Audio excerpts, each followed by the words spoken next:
Lalu setelah itu guru penggerak yang mengikuti program ini mengikuti tahap kedua yang namanya Amongkrida, Bro.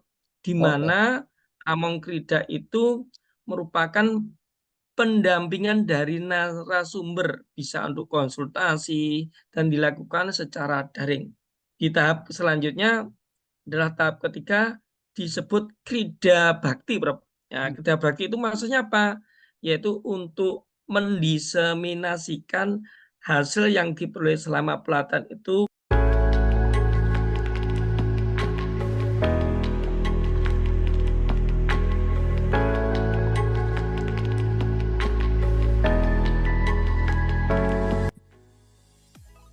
Pemirsa, ketemu lagi dengan Suyanto.id, sebuah channel untuk berbagi pengetahuan dan belajar sepanjang hayat. Ini juga channel untuk amar ma'ruf media sosial. Nah, saudara, kita sekarang bersama tokoh muda, yaitu saudara Heri Teguh Wiono MPD.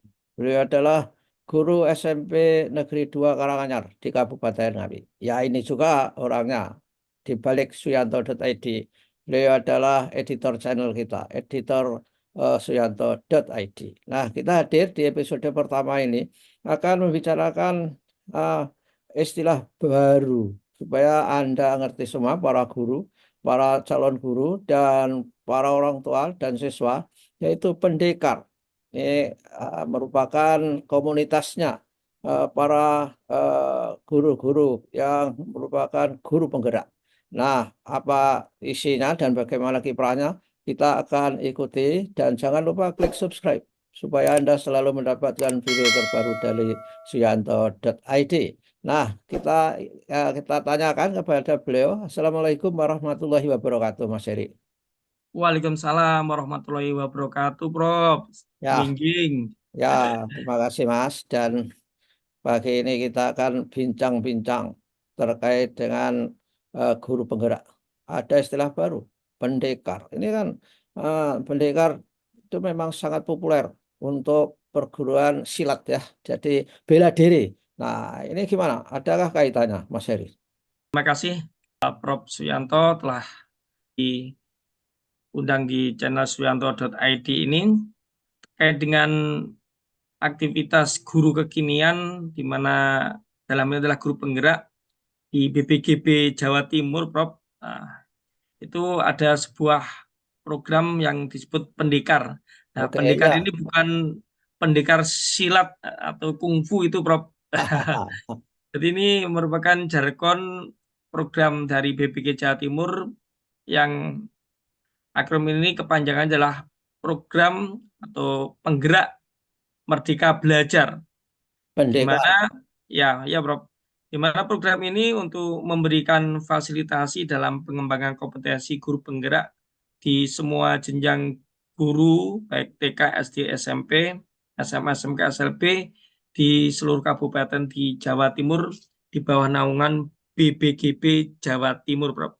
Nah, anu dulu Mas. Jadi BPGP, secara BPGP itu Balai Besar Guru Penggerak. Itu Betul, sebuah Bro. institusi yang merupakan kepanjangan dari institusi kementerian di Jakarta sana. Iya kan Mas? Begitu kan? Iya, betul sekali, Bro. Dulu itu kalau kita lihat kan sebelum ada perubahan nama dari P4TK menjadi BPGB, Bro, seperti itu, Bro. Oke, ya. Ya. Ya, terus gimana ini? Apakah guru itu dapat ikut program pendekar? Bagaimana syaratnya? Itu hanya untuk guru penggerak atau guru yang belum bergerak juga boleh masuk ke situ, Mas? Oke, Bro. Jadi ini terkait dengan koherensi adanya program guru penggerak di episode 5 Merdeka Belajar itu, Bro, di mana jika guru tersebut sudah lolos sebagai guru penggerak kan diharapkan untuk dapat mengembangkan fasilitas kemampuan kompetensinya untuk menjadi penggerak di komunitas di mana guru penggerak tersebut tinggal maupun mengembang komunitas di sekitarnya. Oleh karena itu, BPG Jawa Timur memberikan sebuah naungan program yang disebut sebagai pendekar ini atau penggerak merdeka belajar. Sebut istilah memang unik, bisa ada unsur lokal wisdomnya. Karena kalau di BPGP Jawa Barat, Prof. Kalau dulu namanya P4TK IPA, kalau di Jawa Timur itu BPGP-nya adalah dulu P4TK PS, PKN IPS. PS ya. Itu namanya mungkin lain, Prof. Ya, kalau di saya dulu pernah program calaan, ya. Calakan itu dari bahasa Sunda, ya, Mhm. yaitu arif atau bijaksana, dan dari akronimnya juga merupakan program inovasi guru yang merupakan cerdas, kolaboratif, kreatif, majukan pendidikan. Dan Oke, kembali lagi ke pertanyaan Prof. Suyanto tadi, Prof, terkait bagaimana ikuti program penggerak Merdeka Belajar atau Pendekar di BGP Jawa Timur ini, tentu saja ini diprioritaskan bagi guru penggerak, Prof. oke. Baik, Prof. Jadi untuk mengikuti program penggerak Merdeka Belajar atau Pendekar di BPGP Jawa Timur ini diprioritaskan bagi lulusan guru penggerak, Prof. Jadi kalau dulu itu tahun 2023 untuk mengikuti program pendekar ini ditunjuk langsung oleh BPGP Jawa Timur. Tetapi untuk di tahun 2024 kebetulan di angkatan kami ini, Prof, bagi guru penggerak yang ingin mengikuti ini harus melalui proses tahapan seleksi, Prof. Dan kebetulan di angkatan 1 tahun 2024 ini dari seleksi 1.400 guru penggerak di seluruh kabupaten di Jawa Timur ini terpilih 134 untuk mengikuti kegiatan pendekar di BPGP Jawa Timur. Demikian, Bro. Nah, itu Mas, siapa itu yang menginisiasi itu? Top down atau bottom up? Dalam arti ini adalah inisiasi dari kementerian atau BPGP itu di Jawa Timur mempunyai inisiatif itu sehingga guru-guru diberi tawaran untuk ikut serta. Siapa Mas? Saja ini ada sinergitas kelembagaan, Bro. Kalau dari top up Kemdikbudristek tentu saja memberikan rekomendasi kepada BPGP Jawa Timur seluas-luasnya untuk membuat sebuah inovasi program untuk meningkatkan kapasitas atau kompetensi guru penggerak, Bro.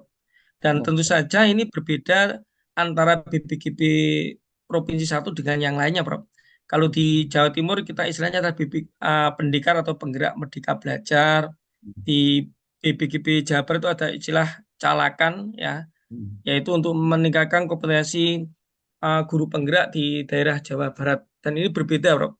Ya, ya. Nah, itu kan guru penggerak itu backgroundnya beda-beda, Mas. Ada yang guru Iya. IPA, guru matematika.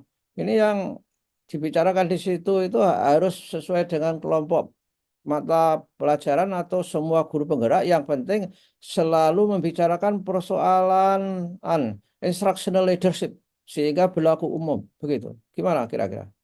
Nah, ini terkait dengan kelembagaan secara historis, Bro. Kalau sebelum era Merdeka Belajar itu, naungan di belakang di Puristek istilahnya adalah P4TK, di mana P4TK itu menjurus ke arah pengembangan profesionalisme keilmuan, Bro. Misalnya di Ya. P4TK PKN IPS di Jawa Timur Batu Malang, itu khusus untuk P4TK bidang PKN dan IPS. Di Jawa Barat itu khusus IPA, Bro. Nah, Hmm. di kelembagaan sekarang yang disebut BPGB itu tidak membahas terkait dengan profesional dari segi ilmu atau mata pelajaran, Bro.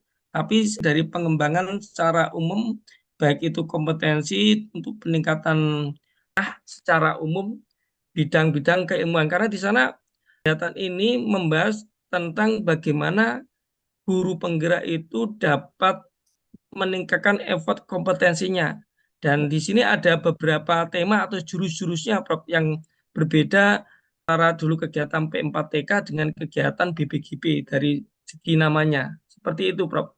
Nah, siapa Mas narasumbernya yang ada di situ tuh dipilih dari untuk dan oleh guru penggerak sendiri atau dibentuk tim yang mendatangkan expert misalkan dari perguruan tinggi, dari kementerian itu sudah ada rencana belum? Tentu saja untuk narasumber di BPGB sudah ada bagaimana narasumber itu, bagaimana panitianya, dan rata-rata kebanyakan memang dari BPGP sendiri, Bro. Ada dari Widya Iswara, ataupun di kelas kami itu kemarin dari tim pengembang teknologi BPKB Jawa Timur, Prof. Jadi secara internal, Prof. Seperti itu. Oke. Kalau pertemuan banyak orang, Mas, atau diklasterisasikan dari ratusan itu yang sudah diterima, atau serentak Ya, berapa gitu? ya, dari kegiatan BPKB Jawa Timur itu, Prof, itu ada klaster. Kalau tidak salah ada 7 kelompok utama, atau di dalam klaster itu ada istilah yang namanya jurus, ya, Prof. Misalnya kalau kita lihat di jurus 1 itu tentang bagaimana pengembangan kompetensi pengelolaan sekolah. Kemudian di klaster 2 atau jurus 2 itu terkait pembahasan tema penguatan implementasi kurikulum merdeka atau KUSP. Di klaster 3, 4, dan 5, yaitu di tahun 2024 ini, yang jurus 3 itu adalah membahas pembelajaran audio video, dan di jurus 4 klasternya ini membahas pembelajaran berbasis Big Book, Prof. Dan di klaster 5 atau jurus 5 yang kemarin saya ikuti di sini yaitu terkait dengan pembelajaran portofolio digital. Kemudian nanti untuk sub portofolio digital, Prof, nanti izin diperkenakan dibuat episode kedua, Prof. Nanti kita biar spesifik untuk memberikan pembahasan ke rekan-rekan bagaimana portofolio digital itu, Prof. Oke, pasti Mas. Dan tentu saja kita akan menginformasikan kepada semua guru, baik guru penggerak maupun guru yang belum menjadi guru penggerak, supaya terinspirasi. Nah, kalau apa, ini melibatkan kepala sekolah nggak Mas? Atau kebetulan kepala sekolah ada, atau memang ada dalam struktur itu kepala sekolah sebagai apakah, pelindung, penasehat, atau apa gitu ada? Yang diutamakan adalah lulusan guru penggerak, Prof. Mungkin aja yang lulusan guru penggerak statusnya sudah menjadi kepala sekolah seperti itu, Prof. Dan kebetulan ini tahapan programnya tidak hanya kualitasnya setelah kegiatan misalnya 4 hari diklat di BPKB Jawa Timur ini dilaksanakan saja, Prof. Karena ada polanya, Prof. Polanya itu kegiatannya sekitar 1 bulan, di mana itu dibagi menjadi 4 tahap, Prof. Hmm. Tahap pertama ini adalah istilahnya adalah istilah Widya Krida atau pelatihan langsung di BPKB Jawa Timur. Lalu setelah itu guru penggerak yang mengikuti program ini mengikuti tahap kedua yang namanya Among Krida, Bro. Di Oke. mana Among Krida itu merupakan pendampingan dari narasumber, bisa untuk konsultasi dan dilakukan secara daring. Di tahap selanjutnya adalah tahap ketiga disebut Krida Bakti, Bro. Ya, Krida Bakti itu maksudnya apa? Yaitu untuk mendiseminasikan hasil yang diperoleh selama pelatihan itu ke misalnya ke rekan sejawat di satuan pendidikan, juga ke satuan pendidikan lain, bisa dilakukan secara daring dan juga bisa dilakukan secara luring. Baru nanti yang keempat ini, Prof, melakukan tahapan yang disebut krida karya atau aksi karya, yang merupakan finalisasi dari semua kegiatan yang dilaksanakan pendekar BPKB Jawa Timur. Seperti itu, Prof. Nah, kegiatannya ternyata kan panjang, Mas. Ini gimana? Dampaknya terhadap pembelajaran. Anak-anak bisa ditinggal lama dong kalau ngumpul-ngumpul itu. Eh, Proses Ya, belajar. Gimana? periode tersebut dilaksanakan selama 1 bulan, Prof. Tetapi dalam hal ini tidak mengganggu aktivitas pembelajaran, karena yang 4 hari itu adalah kegiatan di BPK Jawa Timur. Oke, Kemudian Among Krida itu dilaksanakan pendampingan konsultasi 2 kali secara daring, Prof. oke, Ya, daring sekitar 3 jam melalui narasumber itu bagaimana kesulitan atau hambatan, terus pengembangan materi yang diperoleh.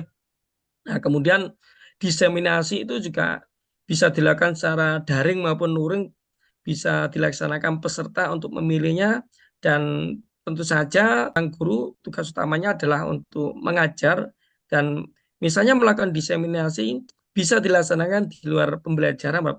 Apalagi sekarang ada istilah kombel atau komunitas belajar, Prof, di mana para guru itu bisa melakukan pelaksanaan kegiatan ini untuk memenuhi RHKPMM itu untuk memperoleh sertifikat dan tentunya diharapkan di luar pembelajaran.